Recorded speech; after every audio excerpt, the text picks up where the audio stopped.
This is the greed if route. I'm sorry I'm yelling. I wasn't recording the first time. A dream. I saw a dream. A dream that wouldn't end. Chat, my bad. Chill. My bad, chat. Over and over again, I repeated and corrected every mistake. But before I knew it, I lost count. I died. Yes, over it's the greed if. 100 million times. And yet there was still a place I 100 million times? 100 million times? What the yo? I was expecting people like this number to be like maybe a couple 100,000, maybe like 1 million. This died over 100 million times. Y'all were not trolling. wanted to reach. A wish. I wanted to protect. No matter what. I had to save everyone. And that's why I took her hand. Why is he naked? Oh, so this is how, okay, so this is how it would have been if you would have took her hand type shit and took her deal. Bro, the rabbits, oh my gosh, I forgot about that rabbit death, bro. That was probably, in my opinion, one of the most gruesome deaths he had, was the rabbit one. Natsuki's Subaru woke the same as any other day, except a voice was in his head. After forming the contract with Echidna, she's been able to communicate with him through sound waves, and she can watch everything he does through the black crystal pendant hanging from his neck.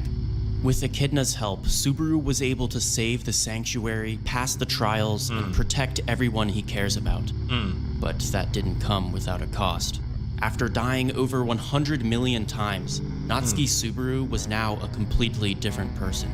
He's desensitized to a lot of things and no longer fears death. I would assume He's become a new version of Subaru that abuses his ability as often as he prefers to.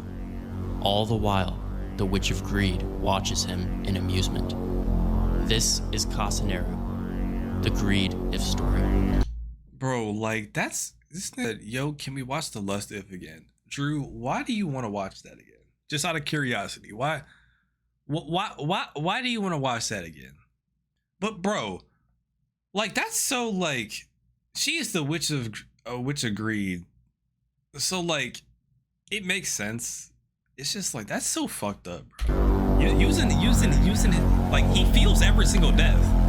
He felt death 100 million times. As soon as he finishes practicing his smile in the mirror, Subaru touches the black crystal pendant he wore around his neck. As he held it in his hand, its presence grew stronger and started to pulse as if it was a living thing. The pulse grew faster until it was equal to Subaru's own heartbeat, and that was precisely the moment his consciousness left him. What? Oh, without a word, Subaru sits down across from Echidna and gulps down his cup of tea with no reaction whatsoever. It wasn't that he had forgotten what the tea was made of, it had just been so long since he cared. Without sub, I can't really understand the video. I'll throw subtitles on. Why? Oh my gosh, why are they so big? 400% is crazy. You could at least say hello. There's no reason to. You're already prying inside my head day and night, so what's the point? This and that are different matters, you know. Greeting me properly is simply the polite thing to do. After all, I am a shy young maiden, as delicate as a flower. Did the meaning of those words change without me noticing? Echidna was quite tolerant towards Subaru's impoliteness, so his sarcasm didn't bother her. She relaxes her mouth into a smile, which causes Subaru to accidentally admire her beauty for a moment. What's the matter? You're staring at me.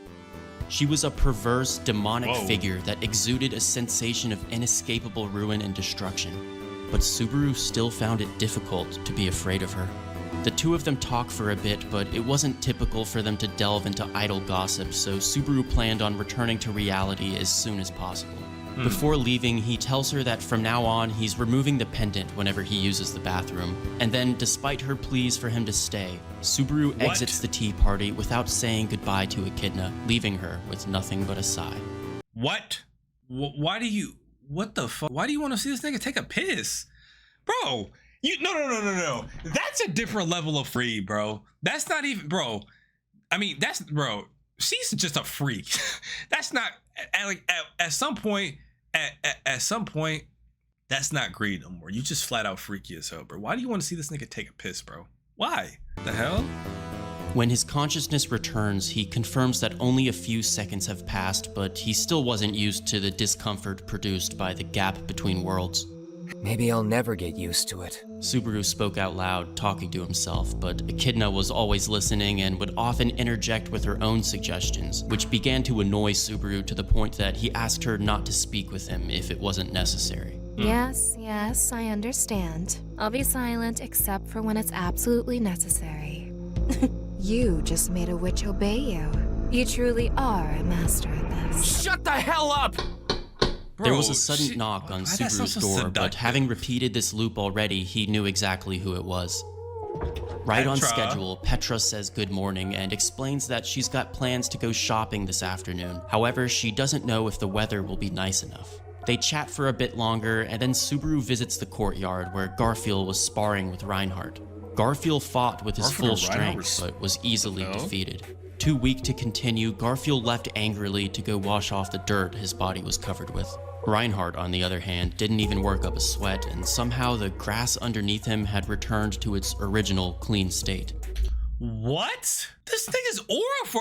What do you mean the grass up under him returned to its normal state? This, bro, like, how do you have a divine protection for. You have a divine protection to protect the grass? Like, what? Is that what it is? Like, bro. The thought of Reinhardt as an enemy gave Subaru the chills, and that's exactly why Subaru secretly led him to join the Amelia camp about a year ago. By convincing Felt to drop out of the royal selection and abandon the Estrella family, Subaru caused Reinhardt to feel depressed and out of place. With nowhere else to turn, he accepted Subaru's offer to support Amelia, but after being abandoned by Felt, Reinhardt was never the same. Because of his childhood trauma, Garfield was miserable as well, but instead of working through his trauma and solving the problems within his heart, Roswaal and Subaru excluded him entirely and forced him to leave the sanctuary against his will. If they hadn't, he would have been eaten by rabbits, but the result of saving him was an unstable Garfield whose depression was steadily being converted into rage. Reinhardt became an outlet for him to release his anger, but even that only reminded Garfield of the strength he lacked. With Garfield and Reinhardt wasn't intentional though. Subaru just happened to run that's what I was about to talk about, bro. These niggas forced Garfield out the sanctuary and they just got an unstable gorilla just running around. Like, what the hell? Are we serious, gang? And I'm not gonna lie to you, bro. Like, I feel like I don't see enough people talking about like his backstory and the fact that his mom got killed in a landslide only to come back with zero recollection of what happened, and she has new kids that she pretty much almost gave the same name as them, bro. Like, that is insane, dude. That is futs. Is that not crazy? I feel bad for my dog, bro. Super peak piece. To them on his way to the library. The mansion's library was actually where Subaru's daily routine was supposed to begin. Hey, Beatrice. Sorry to intrude. Beatrice said nothing and sat in a corner with her forehead pressed to her knees. In the past, she might have greeted Subaru with some form of insult, but now she wouldn't say anything at all. Beiko, come on, don't you want to play outside? Subaru kept pestering her until she finally had enough and told him to shut up. Her voice was hoarse and she almost sounded like a different person. But hearing her voice at all was a big relief to Subaru because typically she wouldn't even speak a single word to him, so today he felt pretty lucky. During the events of the sanctuary, Subaru forced her to leave the forbidden library that she swore to protect. Up until this point, Beatrice had dedicated her entire life to her contract. But now, that contract was broken, and so was Beatrice.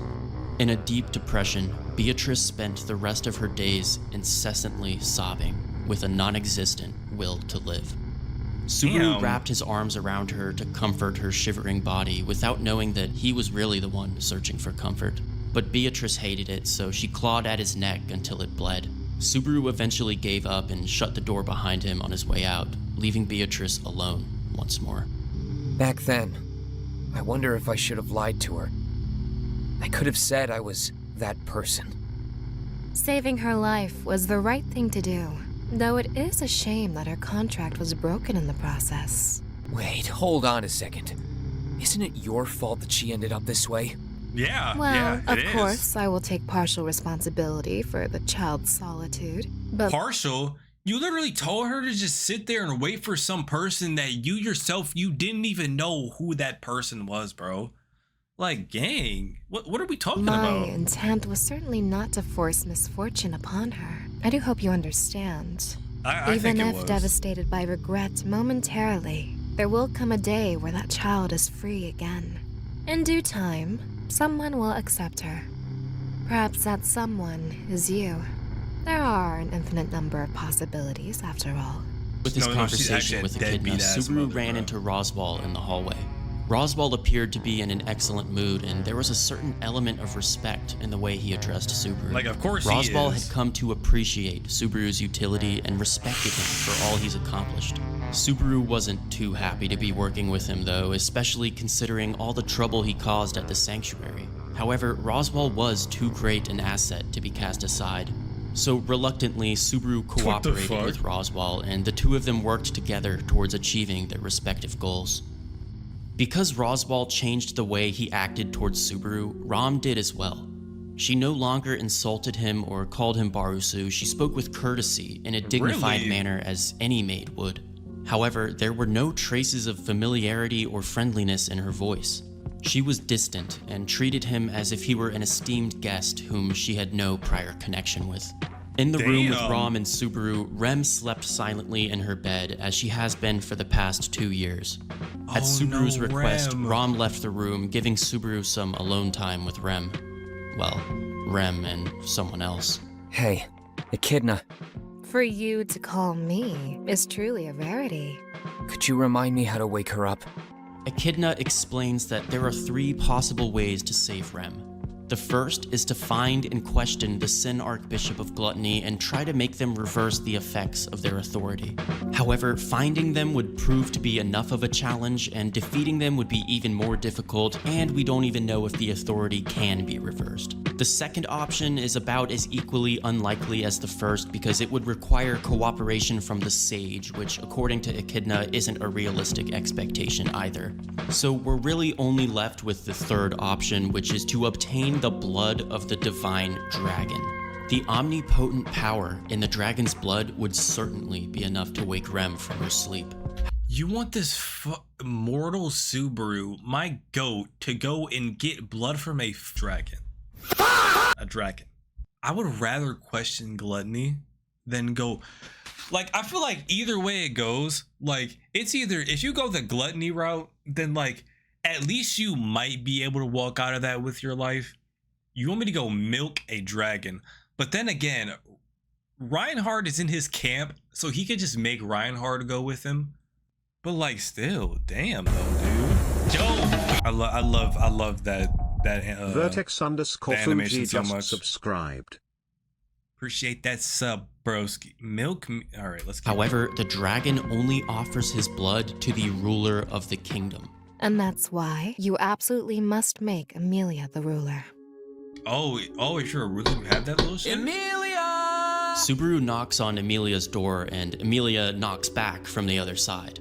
She lets him in, and they have a nice little flirtatious interaction, but Amelia changes when she notices the scratches on Subaru's neck. Oh yeah, the ones Immediately, Betty she gave her? realizes that Beatrice was the one responsible, and then a large quantity of mana surges out of her body. The air starts to freeze, and Amelia loses control. Soon, the mansion and everything around it will turn into ice. What the Amelia, fuck? calm down. Everything's all right. Hey, Amelia, look at me. What the? Subaru hugged What? Amelia's body and desperately called out to her. Eventually, she snapped back to reality after seeing Subaru smile at her. Earlier that morning, Subaru had practiced his fake smile in the Bro, mirror because everybody's he just knew Amelia unhinged. would need it. If she had continued to freeze the mansion, Reinhardt would have had no choice but to stop her, and Subaru probably would have had to use Return by Death again. So luckily, the fake smile worked, Amelia calmed down, and the mansion was safe again. Amelia was so different from before because what she saw Bro. in the trial brought back painful, repressed memories that continue to haunt her relentlessly. And because Subaru took Oh, the trials that's for why? her, she was never able to overcome her traumatic past, resulting in an unstable, incomplete version of Amelia that was now entirely dependent on Subaru. I'd bet it would be more Damn. convenient for you if she were an emotionless doll that followed your every command. Subaru tried his best to Man, what, bro? What? Bro, so everybody in this route is just either depressed as shit or just unhinged or both.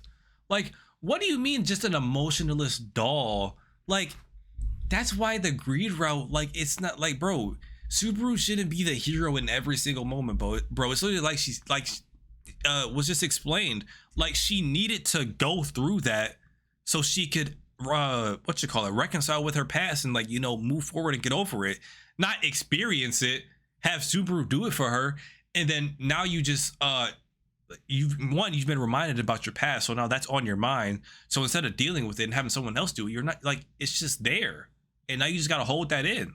Yes, I am recording. No, this is actually why we hate Echidna. Real. With her seductive ass voice. This is basically a route of why typical solve all problems MC in anime fails. No, facts. Facts, bro.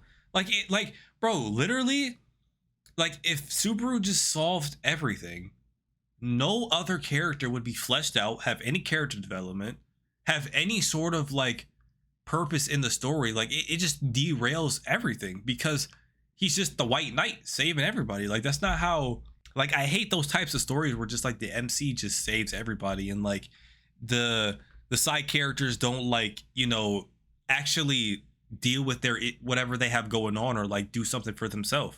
You know what I mean? It's like, I know it's an F route, obviously, but I'm just saying in general, like, I hate those types of shows. Ignore Echidna, but sometimes it was difficult to do so. Echidna disliked Amelia and would often make rude comments when she saw her. This really bothered Subaru, but not as much as the guilt did. He couldn't help but wonder if perhaps Amelia would have been better off without him. Facts. Whether or not he made the right decision was a question that constantly plagued Subaru throughout his daily life. He didn't make the right decision. Echidna would offer him reassurance, but it was never enough. The possibility of regretting something was terrifying to Subaru. After having a bit of a panic attack, Subaru hurried back to his room. He didn't want anyone to see him like this, but when he opened the door, he found a dark-haired woman sitting on his bed, smiling. Elsa was no longer an she's coming there to slash your guts, buddy. She wants your cock. Sorry. Enemy. She wasn't exactly an ally, but in any case, she didn't pose a threat to Subaru anymore. In fact, Subaru was now her employer. She's been working behind the scenes doing the dirty work for the Amelia camp, and with Elsa's assistance, they were able to kill the Sin Archbishop of Greed and capture the Sin Archbishop of Wrath. However, Elsa's current assignment to track down the Archbishop of Gluttony was unsuccessful. Oh, Elsa. Damn. You were outside earlier, right? And the weather can't get out there. back. Elsa replied that the weather was fine, and Subaru nodded in confirmation, and then asked her for another small favor. I see. Thank you. Now, please take your knife and lop off my head. What? Oh, and try to make it painless. Elsa was a bit confused at first, but after confirming that Subaru was serious, she followed his order. Subaru's blood sprayed across the room and his consciousness faded away. With his final thoughts, he felt sympathy for whichever maid would have to clean up the mess. Elsa would sometimes question his sanity whenever he asked her to kill him, but would still obey him anyway, making her an excellent means of using Return by Death. It was always her? When Subaru woke up, Echidna confirmed that he had reset to earlier that same morning. She also asks him why he used Return by Death, but he doesn't give her an answer. Yeah, I'd like to know. Once again, Petra knocks on the door and says good morning to Subaru. And just like in the previous loop, explains that she has plans to go shopping this afternoon, but doesn't know if the weather will be nice enough. However, this time, Subaru has a proper response for her. Rest assured, Petra. The weather's going to be nice today, so you don't need to worry. Of course you would know that. And that was the response he had died for. Subaru sacrificed his life to give Petra that information. A small, insignificant detail such as the weather was worth more to Subaru than his own life. Man, meanwhile, atop the hill, this nigga used Return by Death to tell her that the weather was nice, bro. No, that's actually the greed they talk about in the Bible. That is actually the greed they talk about in the Bible, bro. Are we serious? I'm confused. Is this a new episode? You just said fuss up. No, it's it's if routes. So like every year, the author makes like there's different routes that the story can go. Like there was an episode where Echidna offered to like essentially let him use, you know, her knowledge of like just everything and shit like that, but in return, you know, she gets to abuse his return by death shit. So like there's greed, lust, all that shit. That's what this is. An inhuman monster that only thirsts for knowledge of all kind. Peak writing. Yeah, bro, nah, bro. This shit is insane, dude. In that meadow of green, the lonely witch let out a sigh. Using your own life to protect others is noble indeed. However, your ability, returned by death, is a double-edged sword. If the lives of others become too desperately consequential, you can no longer value your own. With all the afflictions and hardships that Subaru went through, he was unconsciously led to rely on the witch. And with Subaru's return by death ability at her disposal, Echidna held the world in her palm. Literally. You truly are someone who can satisfy me. She swore to wholeheartedly assist the either. boy with his own goals however she possibly could. But at the same time, also intended to satisfy the inexhaustible curiosity of a witch. So from now forth, suffering and unreasonable fate would equally descend upon the boy for all eternity. Bro. His suffering would become her satisfaction. And that was the witch's love. Even so. What? A proposition that would remain sempiternally unsolved, and yet an enigma that would forever enthrall her. Why must love always fade? What? Because nothing is enough for you. What do you mean love must always fade? Bro, you just nothing's ever good enough for you, gang. You don't have an ounce, a genuine ounce of just anything. Like, bro, literally the littlest things just aren't good enough for you, bro. This literally gave you an ability to return by death. You can know any and everything, and that's still not good enough for you, bro. Like, what more do you want? What more could you possibly need, bro? That's crazy, bro. Real shit, that is fucking insane, dude. And hey, and this is why you're not supposed to be greedy, bro. Like, you gotta appreciate anything and everything you have in life, bro. Even the little things, gang. You're gonna end up like Echidna, bro. Just greedy for everything.